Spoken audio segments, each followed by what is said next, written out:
Hi, everybody. How are you? Nice to see you all. A couple brief announcements to start out before we take your questions. The first, I want to say that we're excited that last week, the 2018 International AIDS Conference in Amsterdam, the U.S. President's Emergency Plan for AIDS Relief, also known as PEPFAR, announced several African countries are now on pace to reach HIV epidemic control by the year 2020 with U.S. government support. It's a remarkable achievement given how AIDS and PEPFAR has been devastating to so many communities around the world.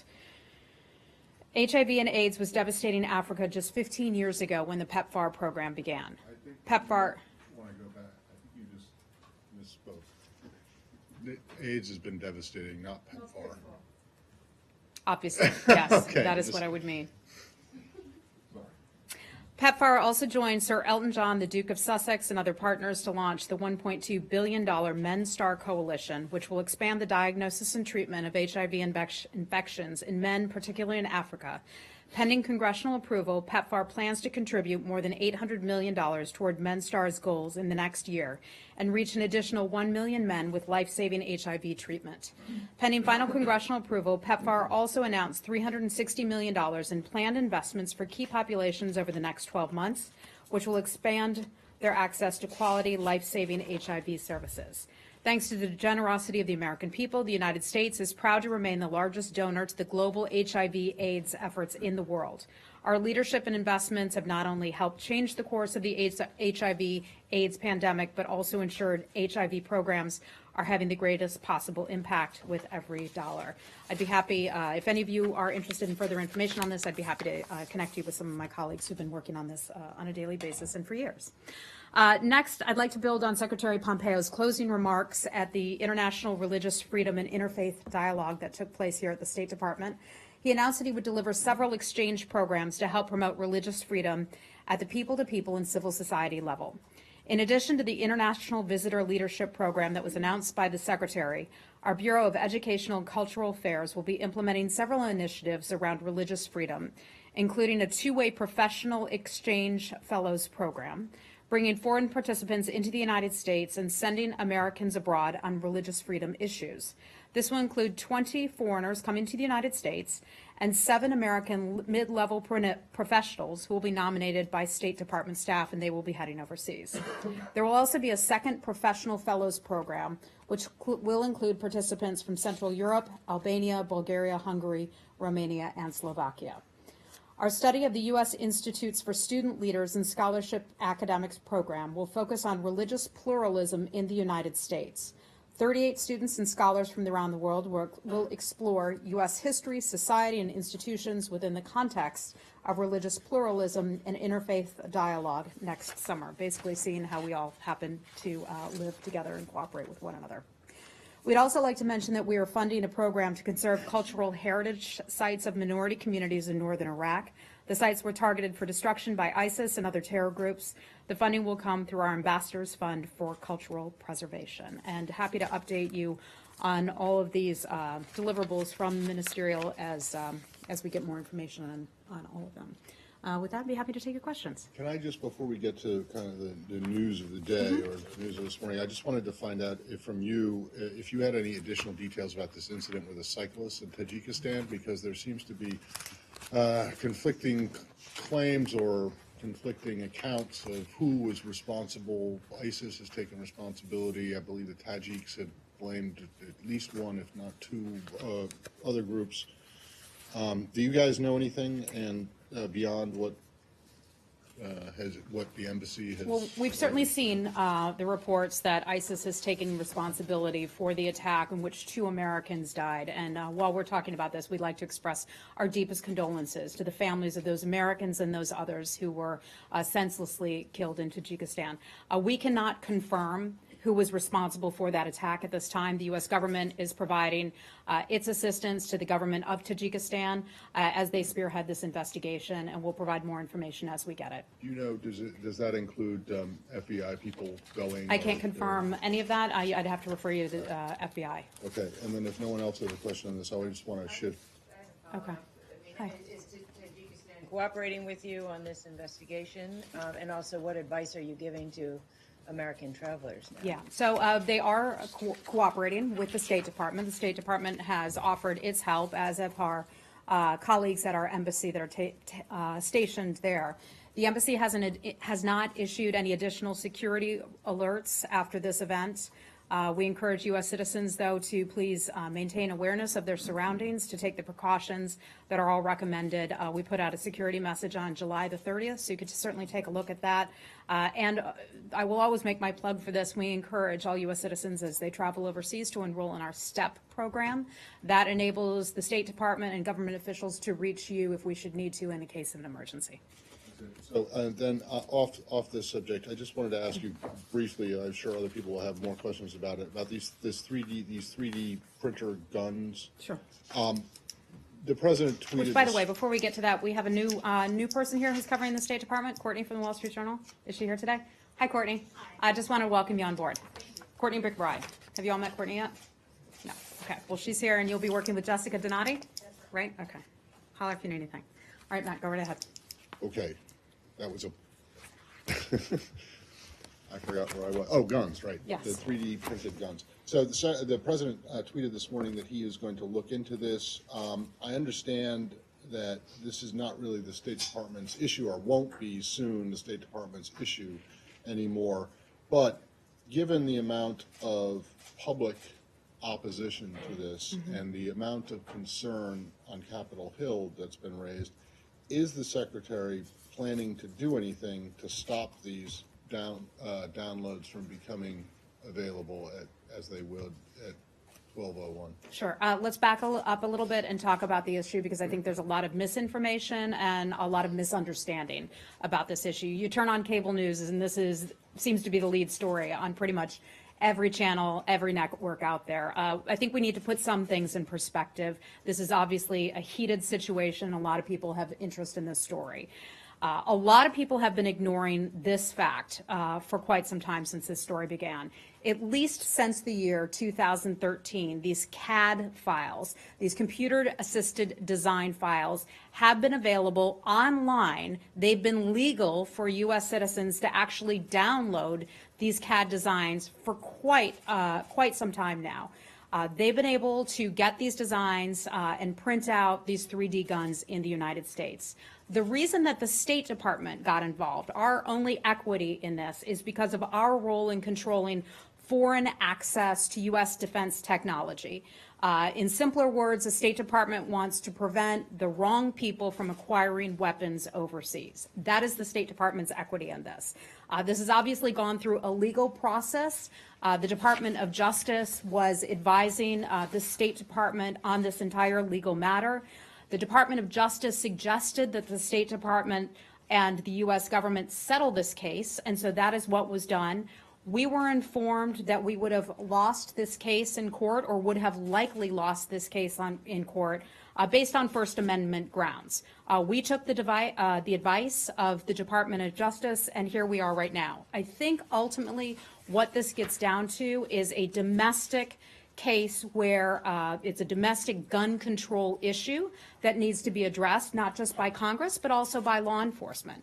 And so I imagine there will be many conversations held here at the federal level to have conversations about the next steps that should happen now. Obviously, you know, there are pending lawsuits as a result of this, so we're not going to be able to say a whole lot more on this. Department of Justice certainly has a piece. Right, okay, but all of that is welcome information to have heard, but my question was, is the Secretary going to do anything, because it is within his power until this authority gets shifted to the Commerce Department, to do something to prevent these downloads from becoming available? And then Matt, let me say that these have been available for several years now, more than several years now.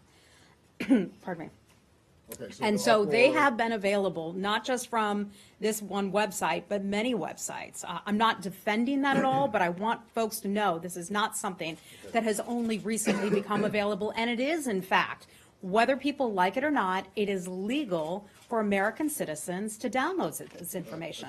So that's why I go back and say that this is a a domestic gun control issue that certainly needs to be addressed, and that's a conversation that perhaps we should have in this country. So the uproar, the hullabaloo that it had is unwarranted in this building's. I think it would be wise for news organizations and people having conversations about this to be aware that at least since the year 2013, these have been available. These computer-assisted designs for making these 3D guns have been available online for several years. Last one for me on this. You said that one of the reasons the State Department got involved, the State Department equity, was to make sure that you wanted to prevent the wrong people from acquiring weapons overseas. Overseas, yes. So that does not apply. I realize it's not the State Department's remit, but wouldn't the federal government, of which the State Department is an agency, want to prevent the wrong people from acquiring guns domestically That as is not, well? I would imagine so, Matt, but you know that that's not in the State Department's lane to comment on those domestic issues, okay? Anything else on this? Okay, let's move on. A follow-up on Iran. Hi, Leslie. Or not a follow-up. Can we start a string on that? The president said yesterday he would be willing, if they are, the Iranians are willing to have talks with no preconditions. A few hours later, the secretary went out on CNBC and basically said there would be conditions. Does this mean that the secretary disagrees with what the president said? No, and I'm glad you asked me that question because I'd like to clarify this, and I would encourage everybody to go back and read the transcript. This is another example where on basically every television channel, you look at the television channel, and they're trying to claim that there's a split between the State House and the White Department on this, on the White House, on the White House and the White House on this very issue. Okay, and so I'm going to read from the transcript so you all can hear right here exactly what was said. Question. The president said he would meet with the president of Iran with no preconditions. Are you on board with that? Is there a good idea? Secretary Pompeo. I am indeed. We have said this before. The president wants to meet with folks to solve problems.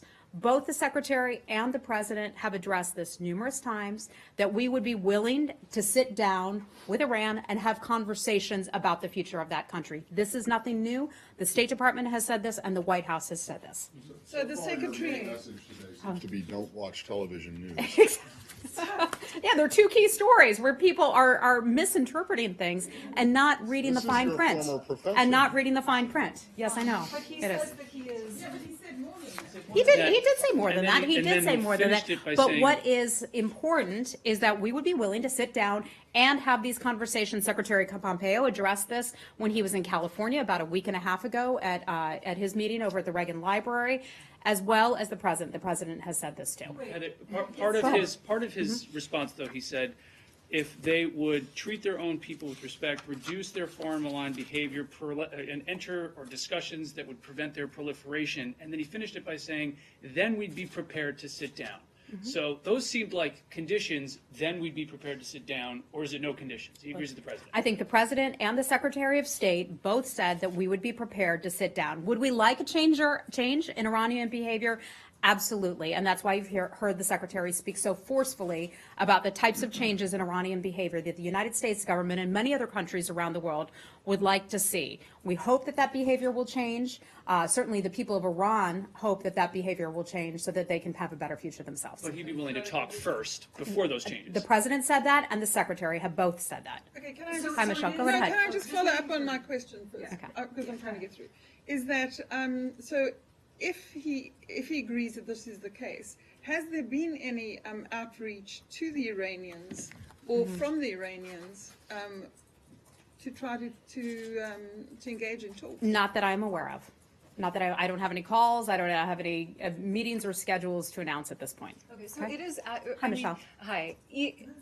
Even though the secretary has said what he said, obviously there's enough vagueness there because he seems to be saying two things at the same time. I mean, that's why there's been confusion and there continues to be questions. So hopefully you understand. He says, yes, I'd be willing to do that, and then he seems to list preconditions. So from what you said just now, is it accurate to say that the U.S. would be willing to sit down with Iran without preconditions? The Secretary said this yesterday, as did the president. I'd refer you back to the White House for any additional clarification from the president, but I think both have been clear that we would be willing to sit down for that reason. And part of that is, what does the State Department...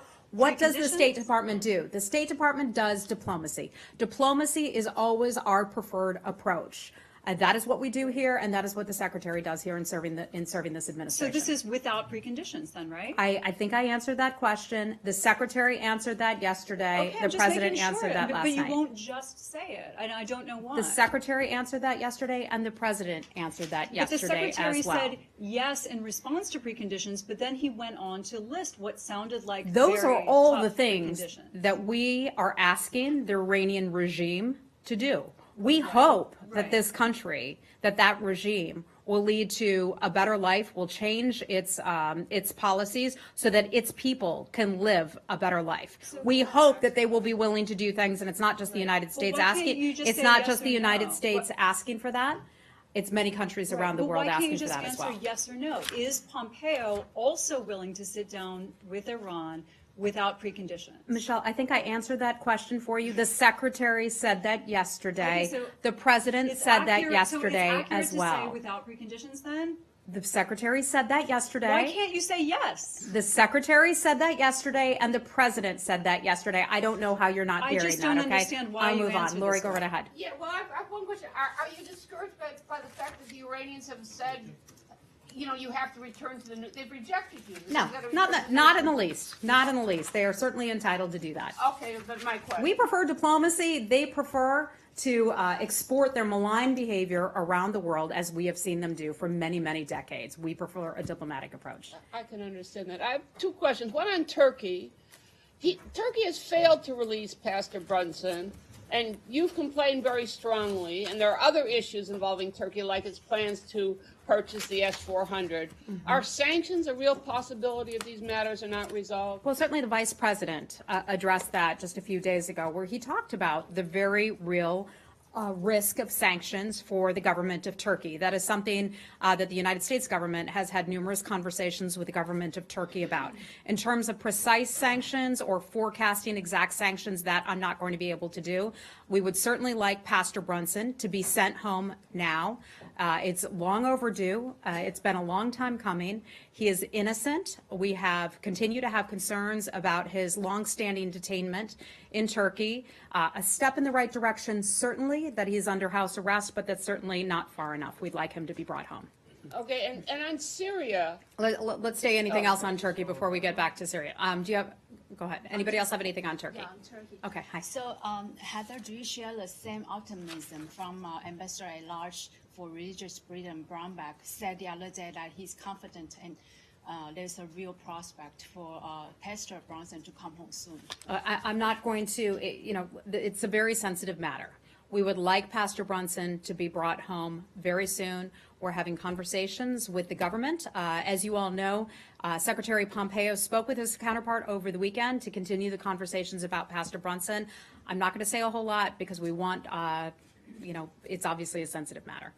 Okay? Anything else on Turkey? I do. Okay. The court's decision today to keep the pastor under house arrest, does that complicate the situation for you in trying to get him released? Again, it's an ongoing conversation. Okay? Anything else on Turkey? Yeah, just one thing, because this is a question that's come up numerous times. Does the United States believe that that the judicial system in Turkey is independent of the executive? You make these appeals or these demands of President Erdogan and of his administration, of his government, and yet their response is, well, our hands are tied because this is the court's decision. And the courts in Turkey are independent. Matt, as I'm sure you can appreciate, we'd like to bring our guy home. Okay, but We would also like to bring call home and the 3 demand. locally employed staff who have also been detained, which, by the way, I want to point out to all of you, we've spoken about our locally employed staff who've been detained in Turkey for far too long as well. There was a piece in a local newspaper here that claimed that the State Department had not been advocating for their release. I want to let you all know that that is flat out untrue, that we've had lots of engagements with our with Turkish counterparts about getting our locally employed staff out of prison as well, despite what you may have read in the papers. I just wanted to make that clear while we were talking about this. Right, understood. But when you continue to make demands of the Turkish executive branch and then threaten sanctions and say that if they're not released, that suggests that you don't believe that the Turkish courts are independent. I'm sure you can imagine we would like to bring our people home and get our people out of jail. I will be limited in terms of what I can say about the situation there. It is obviously very delicate. Hey, Saeed. On the Palestinian-Israeli issue, are you concerned that UNRWA schools may not be able to open come the new school season? I'm sorry, what's the question? The UNRWA school may not be able to open next month as scheduled, and hundreds, maybe thousands, maybe tens of thousands of kids not being able to go to school and clinics not open and so on because of the withheld American funds. Look, the United States remains still among the, if not the, largest contributor to UNRWA. Back in January, it wasn't that long ago, that we announced $60 million to UNRWA. As you all know, the funding decision has not been finalized for the remainder of this year. We have very often expressed our concerns about the structure and the funding streams that go into UNRWA. In terms of what is happening with the beginning of the school year, I'm afraid it's not something I've been extremely focused on. You cannot compare the United States to any other country. I mean, the U.S. is big and large and powerful and wealthy, and it has been on the forefront of giving aid to Palestinian refugees. I mean, that would dramatically cut on their ability to access education. Saeed, I would just go back and remind you that the United States government, the taxpayers here in the United States, have provided $60 million to UNRWA, not only to sustain schools, but also to health services related to UNRWA. Other countries are now involved in the burden sharing, and that is something that we certainly support and applaud them for doing that. Two more quick one on this issue. And then I'll move on to Barbara. The issue of the refugees. Yeah. There's also an effort on Capitol Hill to basically determine, decide, whatever they call it, that there are only 30,000 or 40,000 Palestinian refugees and not the 5 million. Are you aware of this? Because they're basing this on some sort of a report done or edited or whatever by the State Department. Are you aware of that? I'm not familiar with what Congress is looking into or some of the legislation that they may be proposing. I just have to look into that for you. And lastly, I promise, the Israeli sentence... That's what you said last time. Yeah, well, I didn't say last. But this time, the last question. The Israeli sentenced a Palestinian Israeli poet, 36-year-old woman, to 5 months in prison for writing a poem that says, "Resist, my people resist." There are 150 literary American figures, including Pulitzer Prize winners and so on, called on Israel to release this Palestinian Israeli woman. Would you do the same thing? I could tell you, I'm not aware of this particular case, but I think you know how we support free speech, just like having you here each and every day at the briefing. Okay? Okay. Hold on, Matt. Hold on. We've done like 8. Hold on 1 second. Let me come back to you, Barbara. Just to follow up on the UNRWA question, Yes. you're probably aware of this letter from 70 members of Congress to Mr. Pompeo asking that the funding be restored to UNRWA and to USAID. Also, there was a letter at the beginning of the month from the 7 former ambassadors, the letter in May from the 13 senators, and all of them are saying it's not just a humanitarian crisis, it's a security issue for Israel and Jordan. So is there any plan what's the holdup with the restoring the funds? What's the reform that needs to happen? And is there any sort of urgency around it, given the concerns that are expressed and the fact that UNRWA seems to be in meltdown at the moment with the layoffs and the protests? Yeah, so I can tell you, no decision has been made about the possible additional U.S. funding for UNRWA. That is still something that final decision has not been made at this point yet. I mean, we don't comment as a general matter on the Secretary's correspondence if it's coming from the Hill or elsewhere. And your last question was? Well, I just wanted to know what more had to be done. Like, what reform was it? Well, financial reforms. Yeah. Because every year around this time, and I will repeat it once again, UNRWA needs emergency funding. And so we think that they need a more stable source of revenue than just relying on the United States, and they need to make reforms. We've talked about this a lot. This is something the United Nations has covered. The United Nations has covered this extensively as well, so that they aren't in a position where every year around the same time they have to do emergency appeals. So they need to come up with more sources of revenue, more countries paying in and contributing to this And there have been more countries paying in, but still it seems that the situation is pretty dire, as you know, the protests this week. So that there's not a reconsideration or an urgency about it? Barbara, I can tell you that we certainly condemn the attempted violence on UNRWA officials against UNRWA staff members and the threats of violence on that. It's something that we're following very closely. But UNRWA's financial situation has been untenable for a very long time. We are paying close attention to this, and we'll keep monitoring as it goes on. Just on the issue of aid and jailed poets, last week you guys freed up some aid after an extended review for Egypt, quite a bit of aid, despite the fact that there's still very serious human rights concerns about the situation in Egypt. Shortly after the aid was freed up, they sentenced a bunch of people to death for taking part in the protest. Today they've jailed a poet for 3 years for exercising freedom of speech. So I'm just wondering, one, if you have anything to say about these two things, your releasing of the aid and then these continuing incidents, which I presume, but I don't know, that you would condemn. That's the question? Yeah, what's your Okay, response I didn't hear a to question. that? I And then- didn't. There sorry. wasn't a question mark at the end of that.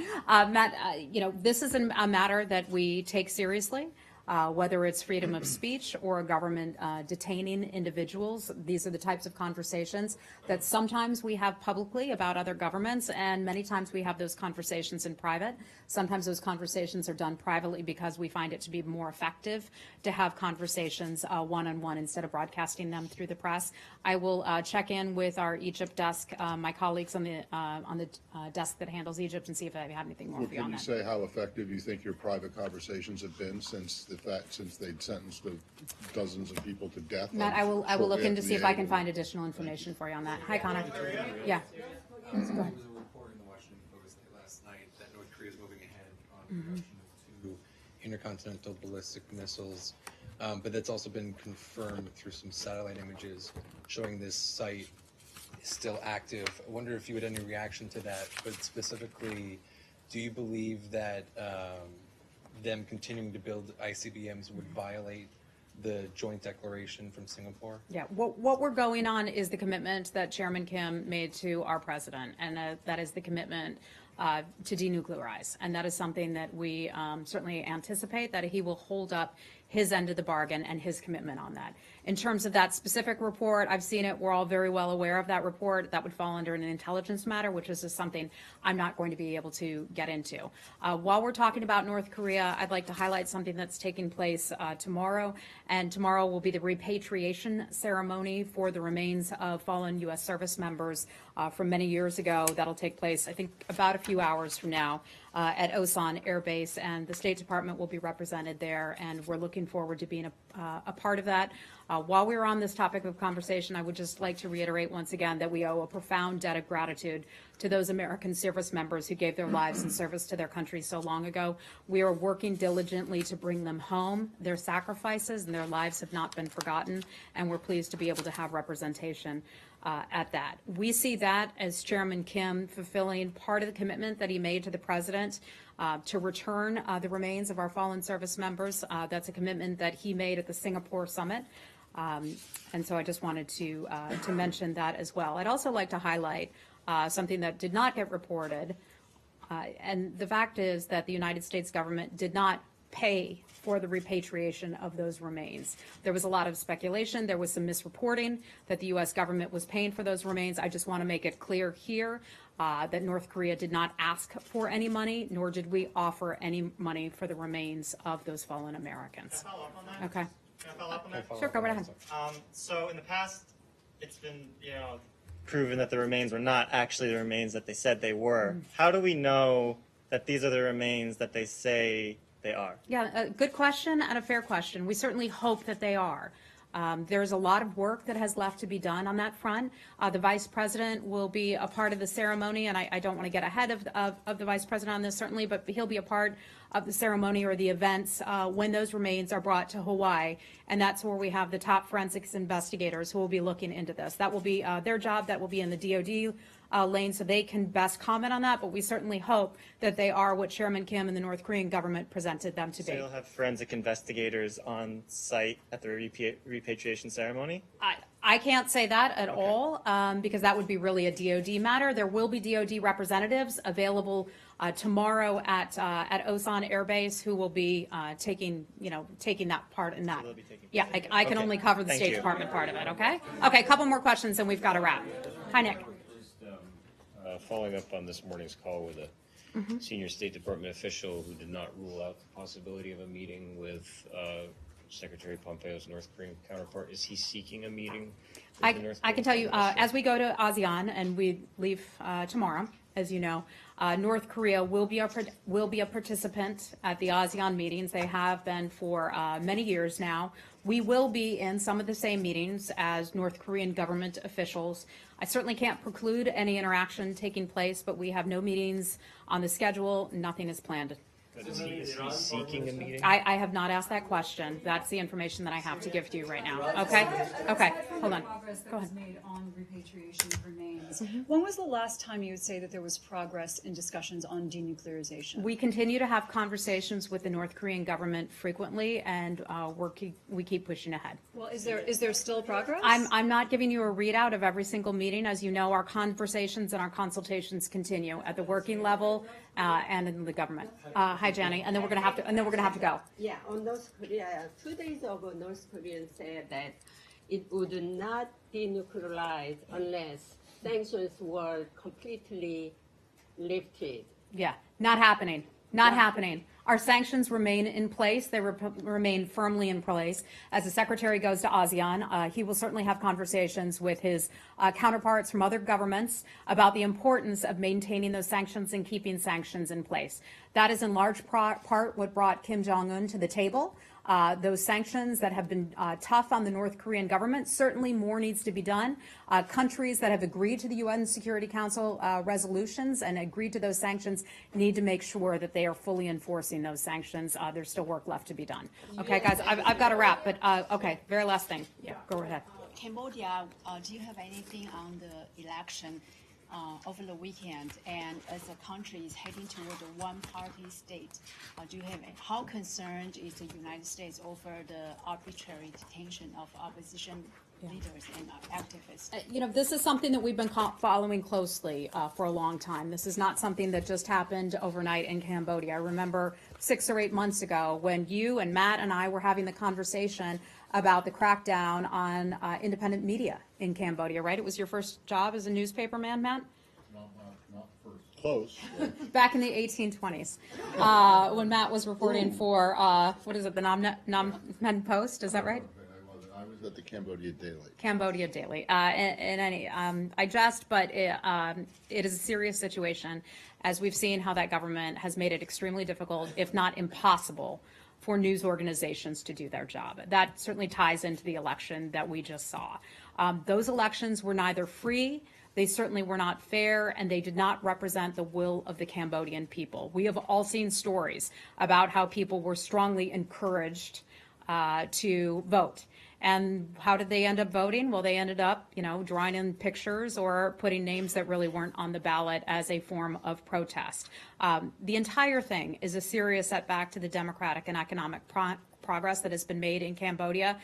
We call on the government of Cambodia to take tangible actions to promote reconciliation by allowing media and civil society organizations to operate. They should also free political prisoners. There's a lot of work that Cambodia has left to do.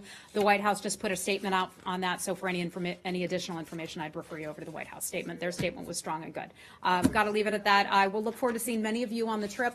Looking forward to our press engagements with you and our meetings.